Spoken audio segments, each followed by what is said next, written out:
So for people that have heard of FileCatalyst but don't understand what you do, tell me what you do. So we build software for moving files really fast on the internet. Great. You do FTP. No, FTP is something that has existed for a long time, and FTP it is very popular for moving large files, but it's not meant for moving large media files.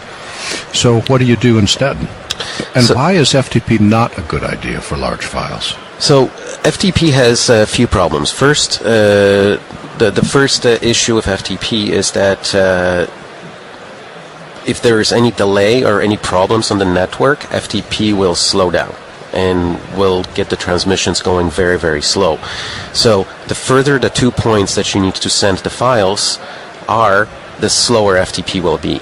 That's why sometimes when you have a good connection and you start sending files and it goes really, really slow, it's because of that. So what have you done to speed things up? So we've built our own protocol. It's based on UDP. So UDP is much lighter weight, it's faster. It allows us to send files at line speed without being affected by the latency and packet loss that is present on the internet today. Well, how much can you actually speed a file transfer up? We will get it as fast as it possibly can be.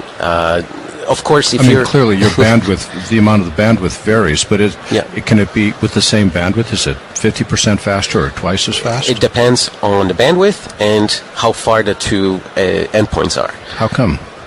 Because of the latency. So when TCP is a very serial process. So when you're sending files with TCP, you send a little bit of packet of data, and then you wait for the receiver to acknowledge it, and then you send the next little packet of data, and you wait for the receiver to acknowledge it.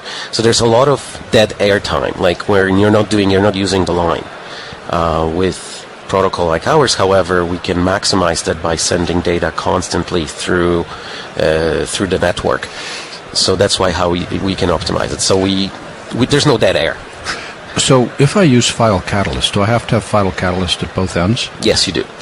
And does that mean that for instance, if I'm an independent producer and I want to send files from a variety of points on the road as opposed to sending it always to the same person over and over, can I use your software, or is your software really designed for one fixed facility talking to another fixed facility?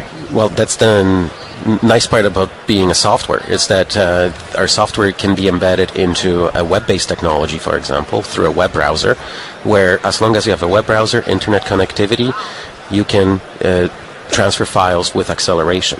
So the way this normally would work is that someone would get a link from you that would contain the file for the transfer, and they would click on the link. This would open up their web browser, and the web browser would prompt the user to say, install the FileCatalyst plugin, yes or no. The user says yes, and then they get the acceleration right there on the spot. So there's no need to have the software on both ends.